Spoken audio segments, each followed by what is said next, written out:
Hey guys, welcome. This is your Sameer Kohli sir with a fresh lecture of the topic called probability. Probability का lecture number 1 है ये. जिन्होंने 11th में probability कर ली होगी अच्छी तरीके से, अब उन्हें इतना पता चल गया होगा कि probability भी कोई बहुत easy चीज नहीं है. इसमें proper दिमाग लगाना पड़ता है, गलती हो सकती है. probability इस lecture में मतलब इस chapter में probability के 5 अलग अलग exercise हैं. पांचों में अलग अलग पार्ट्स ऑफ प्रोबेबिलिटी लगेगी और पांचों में से किन्हीं भी 2 या 3 एक्सरसाइजेस में से एक क्वेश्चन आएगा ही आएगा. आई एक्सप्लेन यू क्या आएगा क्या नहीं आएगा. आज हम जो करेंगे, जो फर्स्ट वाला पार्ट है, that is called conditional probability. इस लेक्चर को थोड़ा सा फोकस बढ़ाकर देखना. अगर इधर उधर कुछ कर रहे हो तो वो मत करो, बिल्कुल ध्यान दे लेना. मैंने आपको बोला कंडीशनल प्रोबेबिलिटी. अगर क्लास में बहुत सारे बच्चे बैठे हो ना तो ये समझाने में ज्यादा आसान हो जाता है. कंडीशनल प्रोबेबिलिटी कहने का मतलब ये है कि मैंने आप लोगों से बोला कि 0, 1, 2, 3, 4, 5, 6, 7, 8, 9 ये सिंगल डिजिट्स हैं 0 से लेकर 9 तक.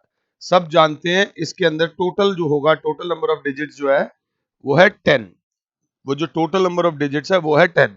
मैंने आपसे बोला कोई भी 4 डिजिट सेलेक्ट कर लो, कोई भी 4 डिजिट सेलेक्ट कर लो. तो बच्चे ने जब कोई भी 4 डिजिट सेलेक्ट करी तो कोई भी बच्चा हो उसके प्रोबेबिलिटी ऑफ जीतने की हो गई 4/10. 4/10 क्यों? क्योंकि उसने 4 डिजिट सेलेक्ट करी हैं और टोटल कितनी है 10. ये प्लीज बात समझना. अब मैंने इसमें बिग बॉस खेला.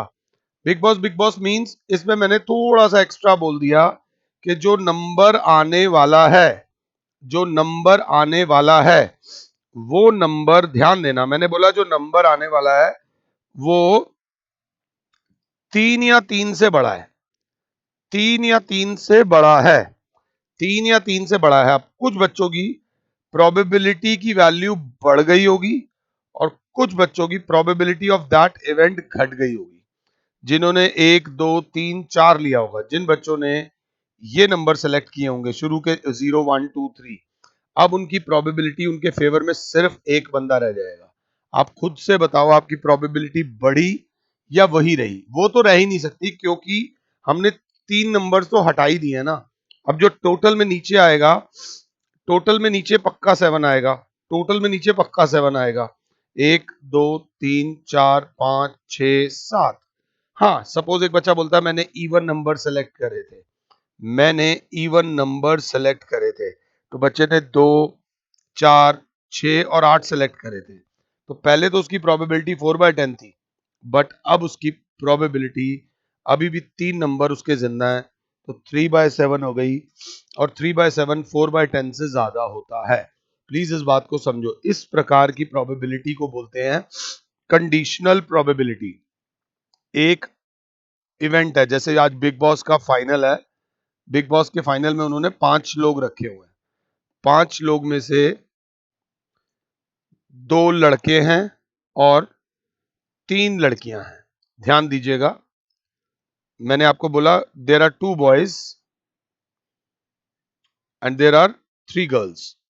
आप कोई भी 2 कंटेस्टेंट्स को अपना फेवरेट बना सकते हो. किन्हीं भी 2 कंटेस्टेंट्स को, these are boys and these are girls, कोई भी 2 कंटेस्टेंट्स को फेवरेट बना लो. अब नाम मैं यहां नहीं लिखूंगा, मैंने 1, 2, 3, 4, 5 लिख दिया. ठीक है जी. इसका नाम ए से शुरू होता है, इसका नाम एस से शुरू होता है, इसका नाम ए से शुरू होता है, इसका नाम यू से शुरू होता है, इसका नाम डब्ल्यू से शुरू होता है. अब मैंने बोला आज जो कंटेस्टेंट सिलेक्ट होने वाला है उसका नाम वॉवल से सेलेक्ट शुरू होगा. किससे शुरू होगा? वॉवल से. तो वॉवल से जैसे ही शुरू होगा तो ये भी चला गया और ये भी चला गया. अब प्रोबेबिलिटी की वैल्यू चेंज हो गई. अगर आपने पहले वो जो 2 सेलेक्ट करे थे और वो 2 अभी भी इसमें हैं तो आपकी प्रोबेबिलिटी की वैल्यू बढ़ गई. आप जीते नहीं हो, आपके चांसेस बढ़ गए. और अगर आपने जो 2 सेलेक्ट करे थे वो ये दोनों थे और ये दोनों हट गए तो आपकी प्रोबेबिलिटी बिल्कुल 0 हो गई, आप हार गए. या फिर आपने जो 2 सेलेक्ट करे थे उसमें से एक बचा हुआ और एक निकल गया तो भी प्रोबेबिलिटी की वैल्यू चेंज हो गई। इस प्रकार की प्रोबेबिलिटी को बोलते हैं कंडीशनल प्रोबेबिलिटी। और मैं तो कहूंगा यहीं मुझे अगर पॉज कर लो, इसमें बेसिक जरा काम कर लेना।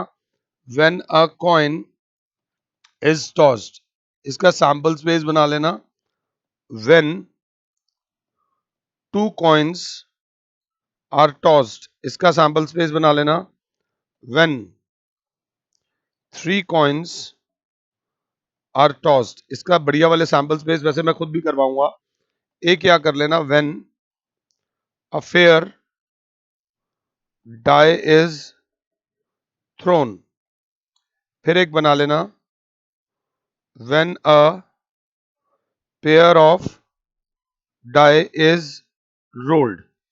When a pair of die is rolled. और थोड़ा सा इसके बारे में कर लेना, प्लेइंग कार्ड्स के बारे में। प्लेइंग कार्ड्स की नॉलेज 10th में भी मिली होगी, 11th में भी मिली होगी। Face cards, non face cards, red, black, spade, diamond, थोड़ा कर लोगे तैयारी। वो क्या कहते हैं, luck is when preparation meets opportunity. अगर आपकी तैयारी पूरी है और उसमें अगर आप तैयारी पूरी है and then there the chances of you getting selected is more. तो डेफिनेशन क्या होती है कंडीशनल प्रोबेबिलिटी की, मैं आपको बता देता हूं।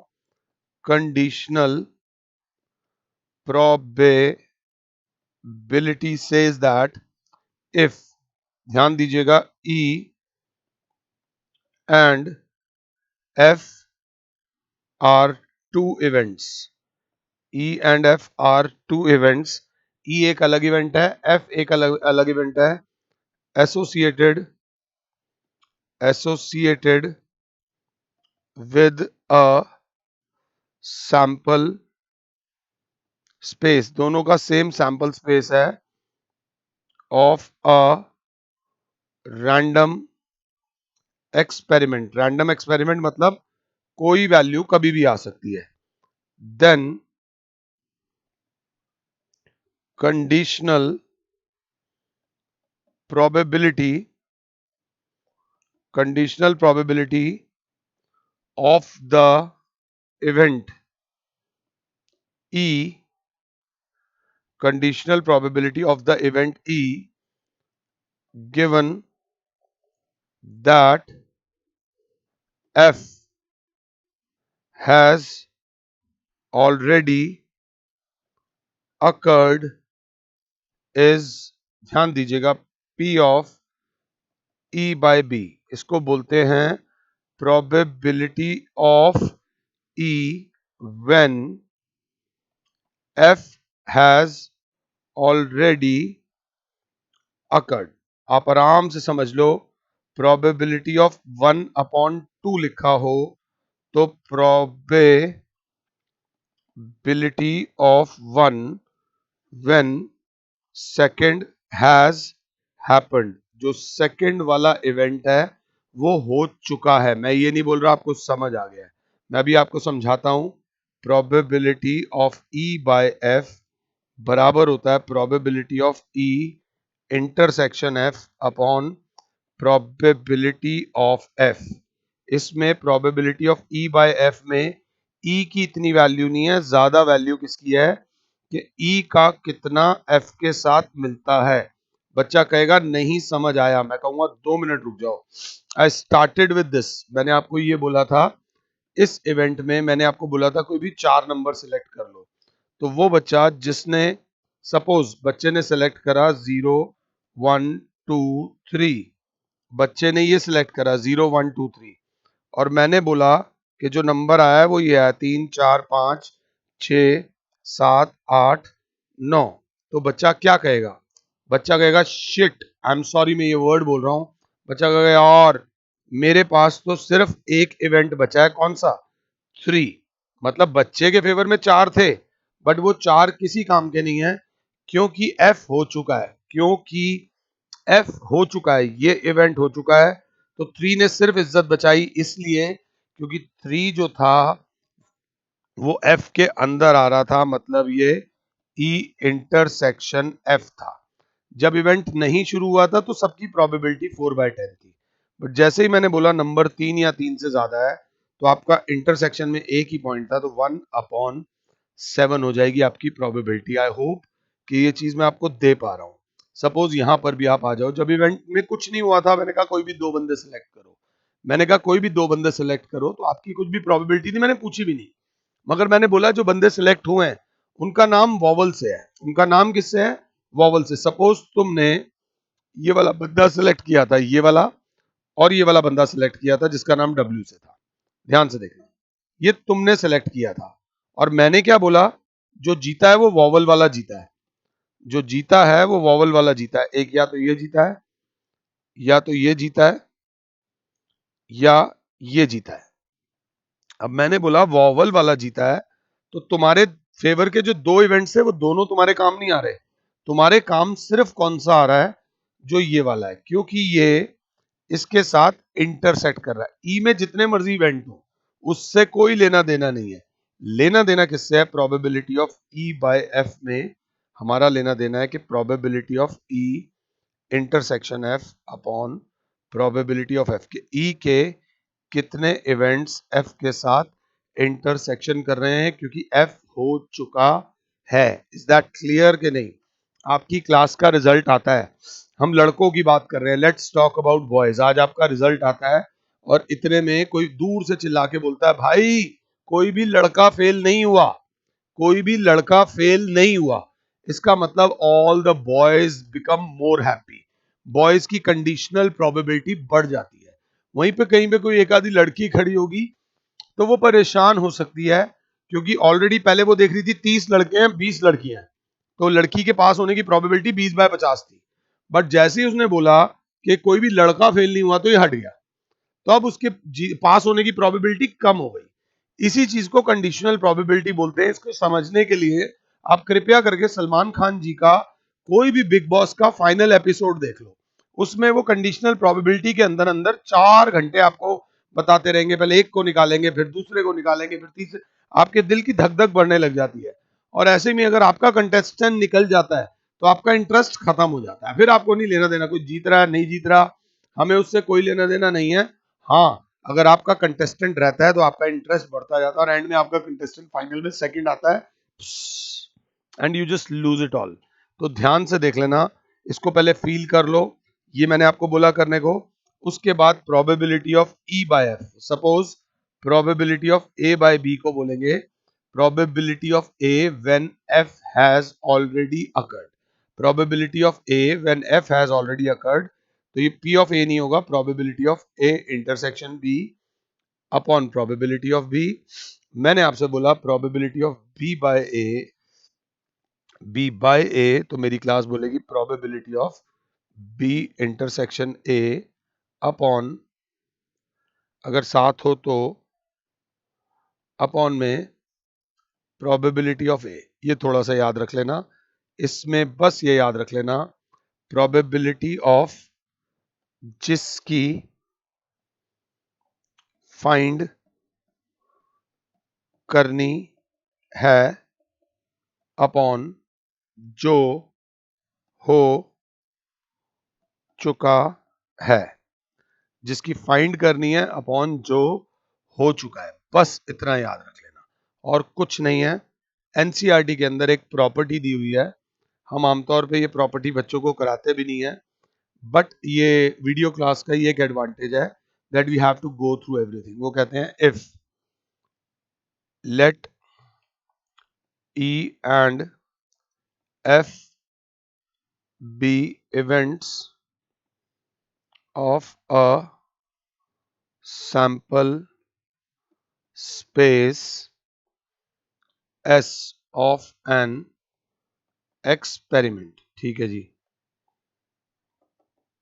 then we have probability of S upon F is equals to probability of F upon F is equals to 1।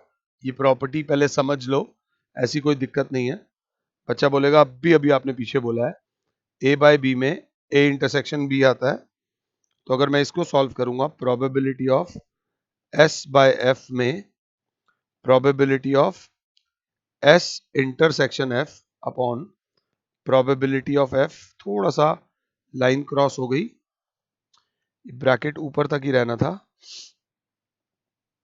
और ये आ जाएगा। अब अगर देखो तो ये सैंपल स्पेस होता है, ये ई होता है, ये एफ होता है। आमतौर पे डिसजॉइंट भी हो सकते हैं, सबसेट्स भी हो सकते हैं, बहुत केसेस हो सकते हैं, बट ये स्टैंडर्ड डायग्राम होता है।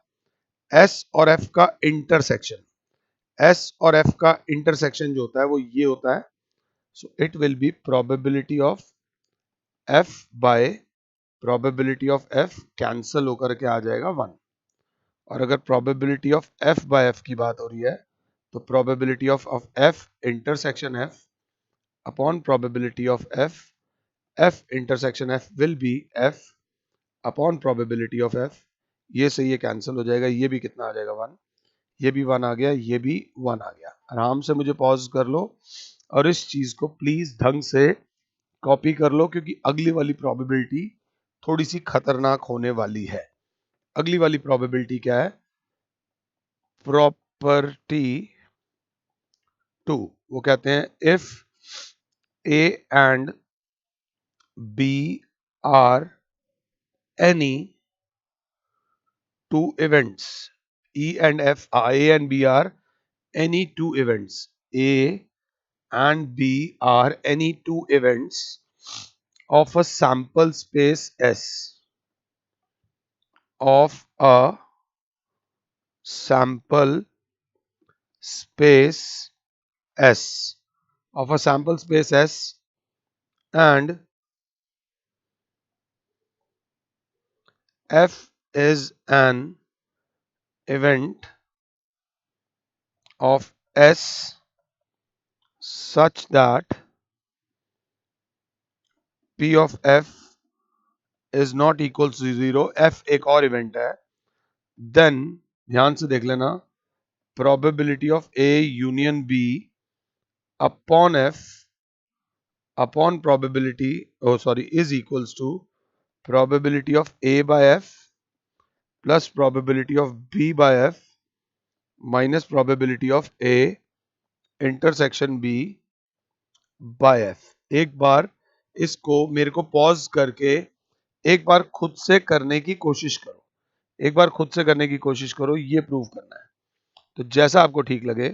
बच्चा कहेगा सबसे पहले मैं LHS को ही पकड़ूंगा, लेफ्ट हैंड साइड को ही पकड़ूंगा, तो probability of A union B upon probability of F, ये हो गया, जो बराबर होगा probability of A union B intersection F upon probability of F. अब थोड़ा सा सेट्स की अगर प्रॉपर्टी याद हो तो probability of A intersection F union probability of B intersection F whole upon, अगर साथ हो तो प्रोबेबिलिटी ऑफ एफ। अब अगर चाहो तो मुझे यहां पॉज कर दो। ए यूनियन बी का फॉर्मूला जो होता है आपका, वो क्या होता है? ए यूनियन बी का फॉर्मूला पहले वो। तो अब इसमें क्या लगेगा, थोड़ा सा बड़ी पिक्चर देख लेना। Probability of X union Y, सिर्फ एक्स यूनियन वाई का फॉर्मूला सेट से अगर हम उठाएं तो एक्स यूनियन वाई बराबर होता है X plus Y minus X intersection Y.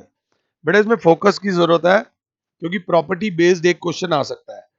तो probability of A intersection F plus probability of B intersection F minus probability of A intersection F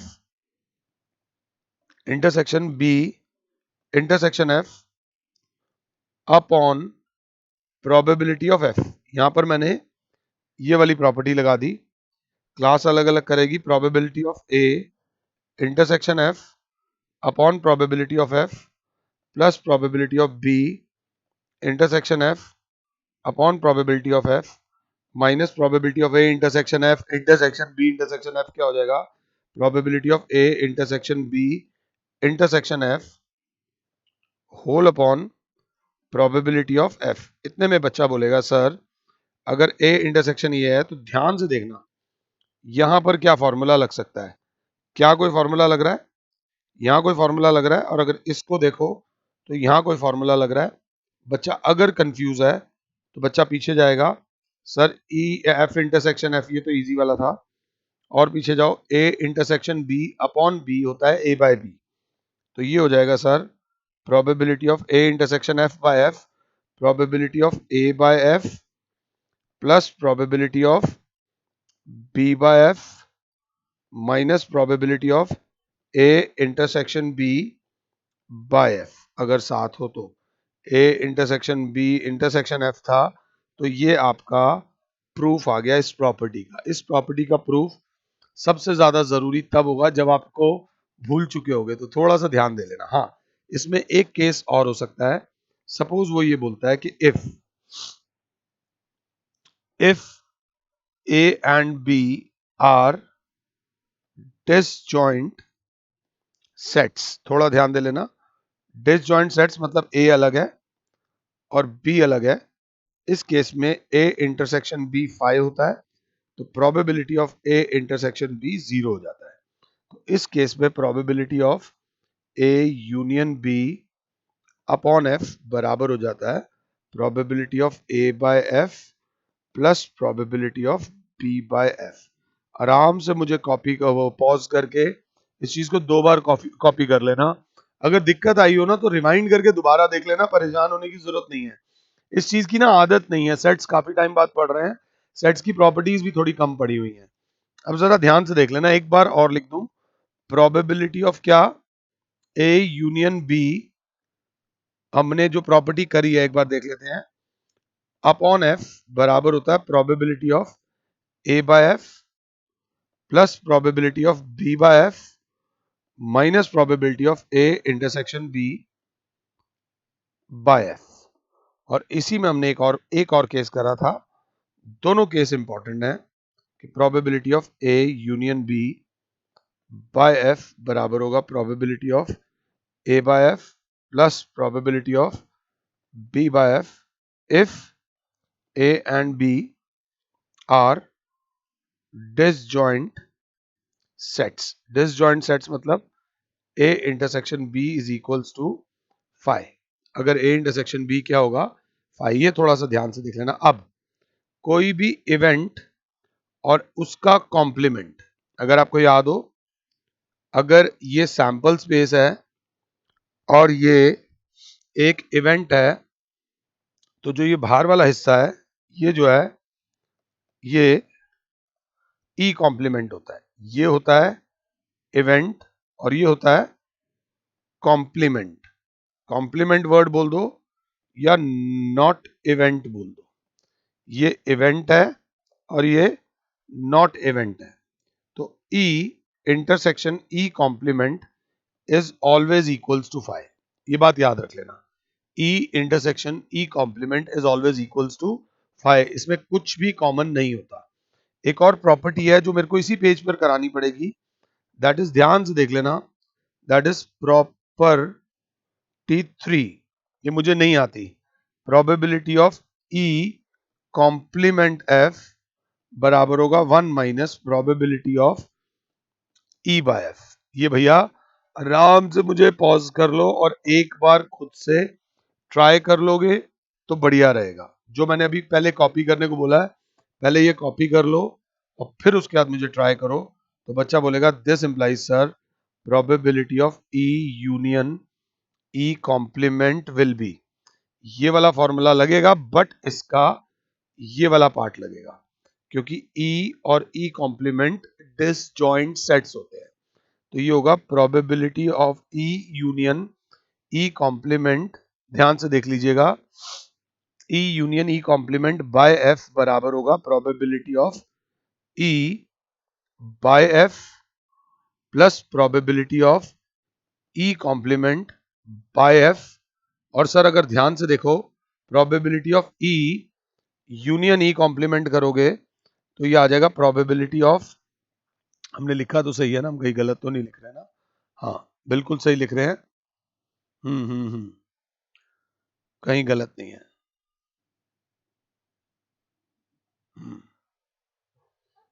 तो that will be equal to, इन्होंने जो बोला है मैं इन्हीं के हिसाब से लिख देता हूं ताकि आपको दिक्कत ना हो, दोबारा लिख देता हूं, कोई दिक्कत नहीं है। जो भाषा उन्हीं की हो वही समझ लेना ना। प्रॉपर्टी कौन सी है? ये प्रॉपर्टी 3 है। एक क्वेश्चन में जरूर लगेगी, फिर हम फंस जाएंगे कि probability of E complement by F is equal to 1 minus probability of E by F. तो बच्चा बोलेगा सबसे पहले probability of E union E complement by F will be equals to 1, क्योंकि ई और ई यूनियन ई कॉम्प्लीमेंट पूरा खानदान ही ले लिया, तो that will be probability of E by F, E A by F. चाहो तो थोड़ा सा एक्स्ट्रा लिख देना, प्रोबेबिलिटी ऑफ,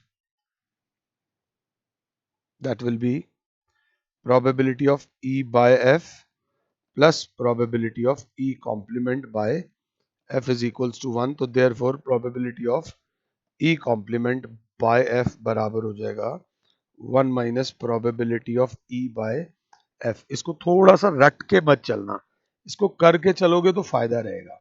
ऊपर वाली प्रॉपर्टी भी देख ली हमने, ये वाली प्रॉपर्टी भी देख ली। अब एक और बात, हमारी जो देसी भाषा है उसमें ये देख लेना, प्रोबेबिलिटी ऑफ 1/2 का मतलब होता है कि 1 की प्रोबेबिलिटी निकालो जब 2 हो चुका है। और क्योंकि 2 हो चुका है, क्योंकि 2 हो चुका है तो इसका मतलब है कि 1 की सारी इज्जत नहीं है।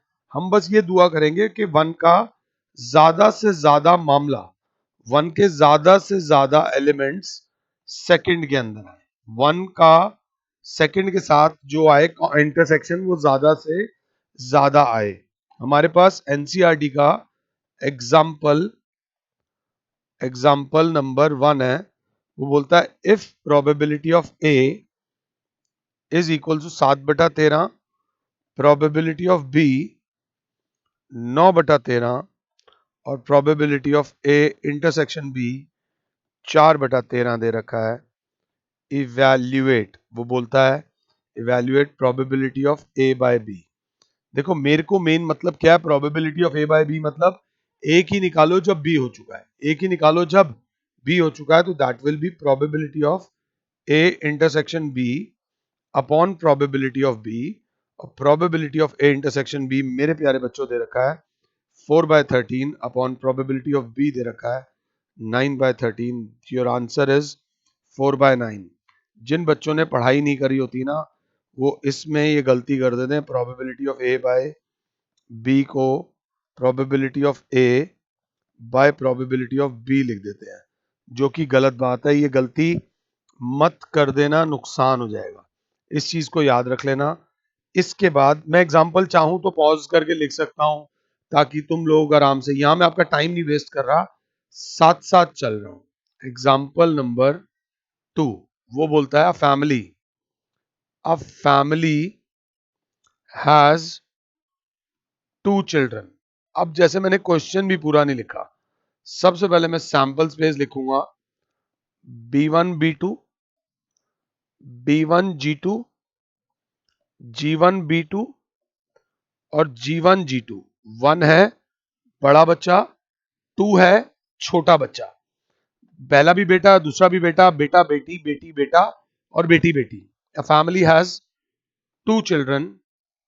What is the probability that both children are boys, given that at least one of them is a boy? ये क्वेश्चन अगर समझ आ गया तो हमारा जो भी लेक्चर जितनी देर से चल रहा है उस लेक्चर का निचोड़ निकल जाएगा। मैं नहीं कह रहा कि समझ आ गया तो ही जीता है, हो सकता है ना भी समझ आए, हो सकता है ना आए समझ। अ फैमिली हैज 2 चिल्ड्रन करके आगे, what is the probability that both children are boys. ये जो है हमारा वो वाला इवेंट है ई।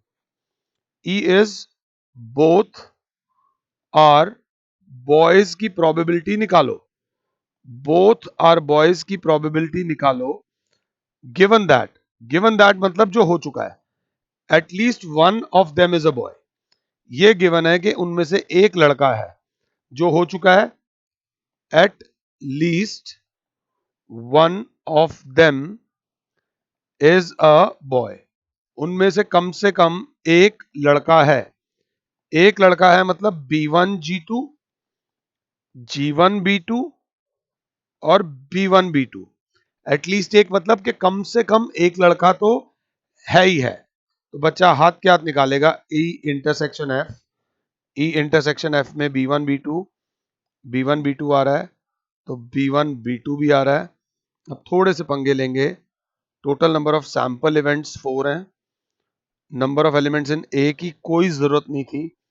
Number of elements in F की जरूरत थी 3, और number of elements in E intersection F क्या थी? 1। तो probability of E upon F, probability of E upon F होगा probability of E intersection F upon probability of F. E intersection F की probability होगी 1/4 अपॉन एफ की probability क्या है? 3/4। 4 से 4 कैंसिल हो गया, 1/3। अगर दिक्कत हुई हो तो मुझे पीछे पॉज करके रिवाइंड करके दोबारा से एक बार इस चीज को देख लो, ये बहुत इंपॉर्टेंट था। ये टॉपिक समझ आ गया तो समझ लो बल्ले बल्ले हो गई। ये बहुत बड़ी बात है। इसको समझने के लिए, ये चैप्टर शुरू करने के लिए मैंने एक दिन का ब्रेक लिया था। आई टुक अ ब्रेक ऑफ 1 डे, ताकि आपको ये टॉपिक ढंग से समझा सकूं। इस चीज को थोड़ा सा ध्यान से देख लेना। इसमें जब इवेंट शुरू नहीं हुआ था तो इस इवेंट की प्रोबेबिलिटी थी 1/4। बट जैसे उन्होंने बोला कि one of them is a boy, one of them is a boy, तो ये वाला इवेंट, ये जो G1 G2 वाला है, ये वाली चीज गायब हो गई। तो प्रोबेबिलिटी 1/4 से बढ़कर 1/3 हो गई। यही कंडीशनल प्रोबेबिलिटी होती है। हर बार जो आप मेहनत करते हो, आपके लाइफ में सक्सेसफुल होने की प्रोबेबिलिटी 1/समथिंग होती है, 1/समथिंग होती है। और हर बार जो हम मेहनत करते हैं, हम इसको हमेशा कम करते रहते हैं ताकि हमारे जीतने की प्रोबेबिलिटी और बढ़ती जाए। और जब जब आप ऐसा कुछ करते हो जिससे ये नीचे वाली वैल्यू बढ़ती जाती है, तो आपके घर वाले आपसे लड़ते हैं, झगड़ते हैं कि भाई पढ़ ले, ये कर ले, वो कर ले। वो ये वाला पार्ट होता है। जिंदगी भर हमें अपने कामयाब होने की प्रोबेबिलिटी को बढ़ाना है और नाकामयाबी की प्रोबेबिलिटी को कम करना है। यही जीवन है मेरे बच्चों। अगर ये समझ आ जाएगा तो बल्ले बल्ले है, नहीं समझ आएगा तो कोई फर्क नहीं पड़ रहा, बाद में समझ आ जाएगा। बिना समझे तो कोई जाने, लाइफ तुम्हें बिना समझे नहीं जाने देगी, समझा बुझा कर अच्छी तरह लेके जाएगी। अब जरा ध्यान देंगे एग्जाम्पल नंबर 3। तो एग्जाम्पल नंबर 3 अब मैंने पहले लिख दिया था आप लोग को, अपना आराम से पॉज करके। 10 cards are numbered from 1 to 10। Examples हैं, थोड़ी जान लगा के करेंगे। सैंपल स्पेस मेरी क्लास बोलेगी, सैंपल स्पेस हो जाएगा 1 2 3 4 5 6 7 8 9 and 10। ये याद रख लेना। 10 cards are numbered from 1 to 10, are placed in a box, mix thoroughly, and one card is drawn randomly. If it is known that, if it is known that, ध्यान से देख लेना, the number drawn from the card is more than 3। If it is known that, ये अपनी भाषा में समझ लो, ये वो है जो हो चुका है। क्या हो चुका है? तो A/B में जो हो चुका होता है वो B, बाद वाला जो हो चुका है, that the sum on the number drawn from the card is more than 3। More than 3 मतलब 4 5 6 7 8 9 और 10, ये हो चुका है। What is the probability that it is an even number? हमें प्रोबेबिलिटी निकालनी है 2 4 6 8 और 10। What is the probability that it is an even number? Language को समझ लो। तो क्लास बोलेगी सर हमें निकालना है प्रोबेबिलिटी ऑफ A/B, और A इंटरसेक्शन B की अगर हम बात करें तो आप देख सकते हो A इंटरसेक्शन B आ रहा है 4 6 8 10, 4 6 8 और 10। यहां पर आपका 2 रह गया हमारा, क्योंकि नंबर इज मोर देन 3। तो A इंटरसेक्शन B की जब बात आएगी, दैट विल बी 4 6 8 and 10।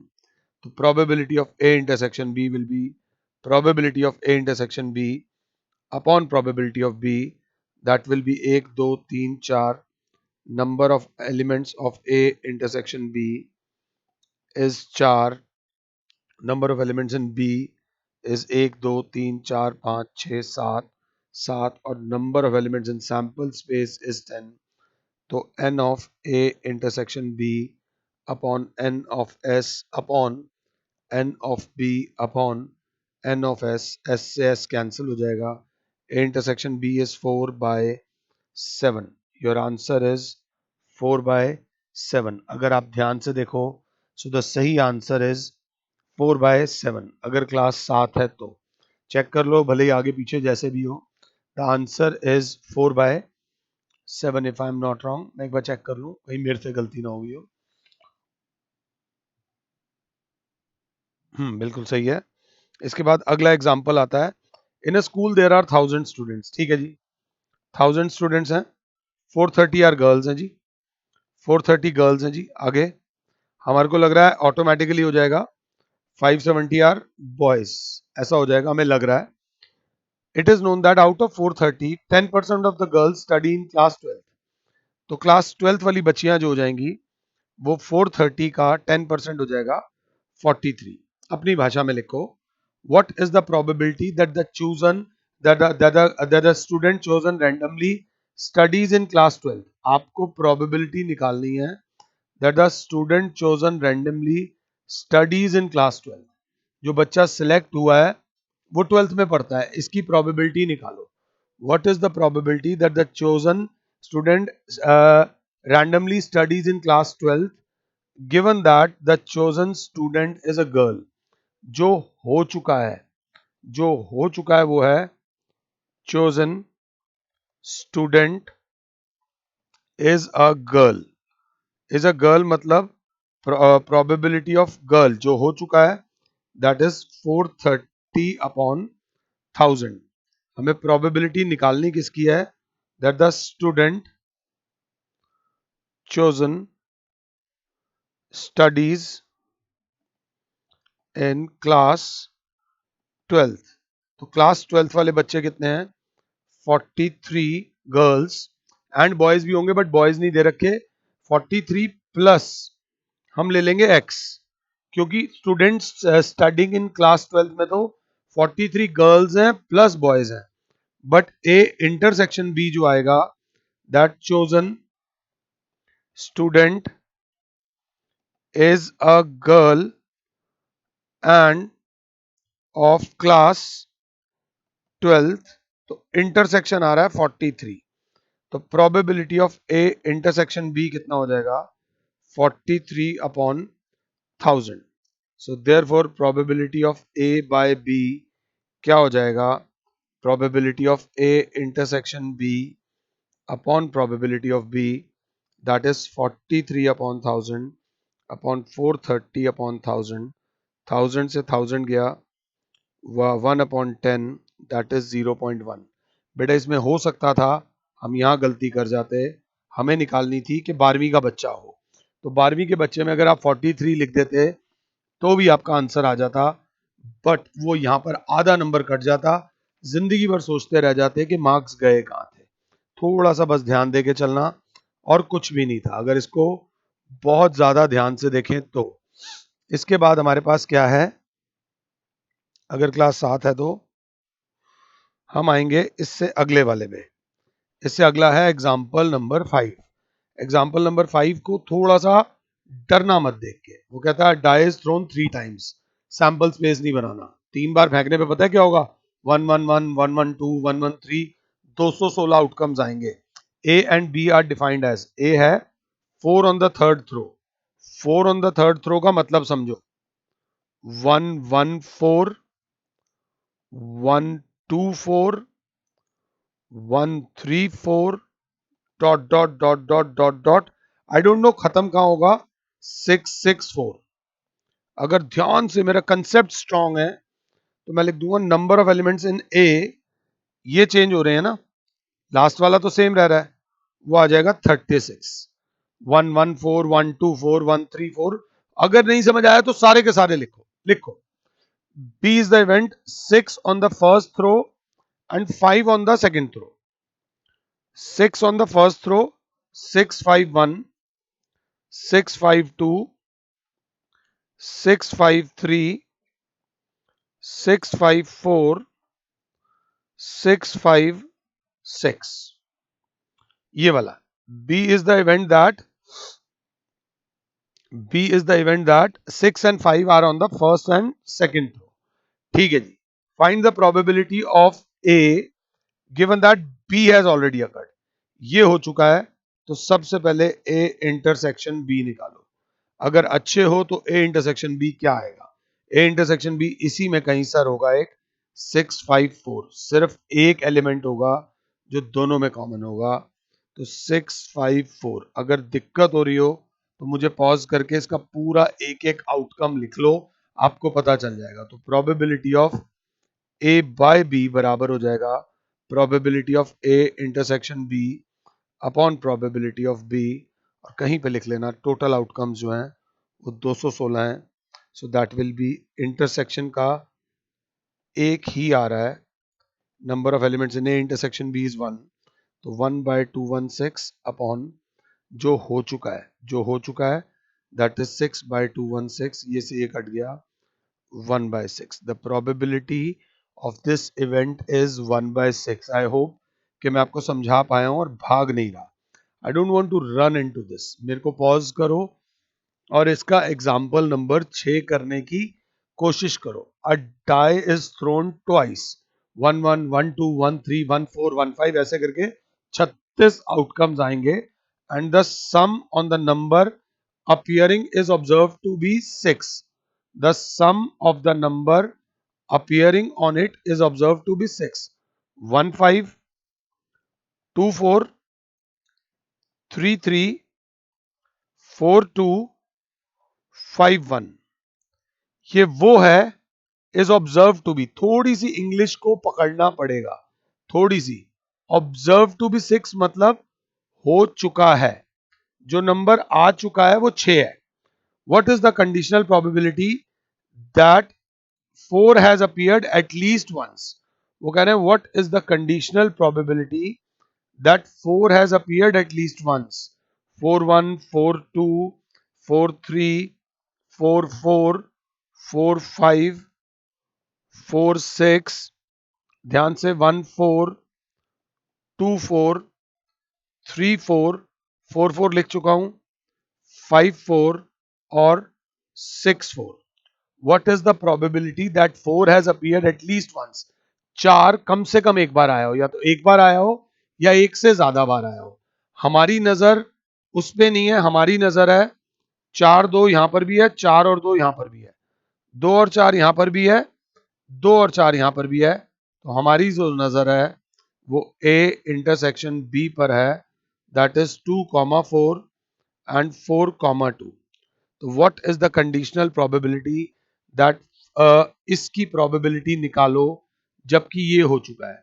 तो ये जितना मर्जी बड़ा हो इससे कोई फर्क नहीं पड़ता, फर्क पड़ता है कि इसका इंटरसेक्शन कितना बड़ा है. तो probability of A by B will be probability of A intersection B upon probability of B. अभी एक बात और बताऊंगा. तो इंटरसेक्शन में आ रहे हैं 2, number of elements in A intersection B जो आ रहे हैं वो आ रहे हैं 2/36 अपॉन B. B में कितने आ रहे हैं 5/36, so that will B 2/5. Number of elements in B कितने आ रहे हैं 5, और number of elements in sample space will be 36. कोई प्रेजेंटेशन में कॉम्प्रोमाइज नहीं करा है, घबराने की जरूरत नहीं है. आमतौर पे प्रोबेबिलिटी की ना 5 एक्सरसाइजेज होती है, 1 2 3 4 और 5. इसमें एक बहुत बोरिंग वाली एक्सरसाइज होती है प्रोबेबिलिटी डिस्ट्रीब्यूशन टेबल. फिर होती है बायनोमियल थ्योरम. बायनोमियल थ्योरम के बाद एक आती है टोटल प्रोबेबिलिटी वाली जो आज तक आपने पढ़ी है. फिर आती है बेज थ्योरम वाली, बड़ी स्वीट प्रोबेबिलिटी है. फिर आती है कंडीशनल. हम लाइव क्लासेस में कंडीशनल जो है वो सबसे एंड में कराते हैं, क्योंकि कंडीशनल प्रोबेबिलिटी को समझने में चैलेंज आता है, थोड़ा सा चैलेंज ज्यादा होता है.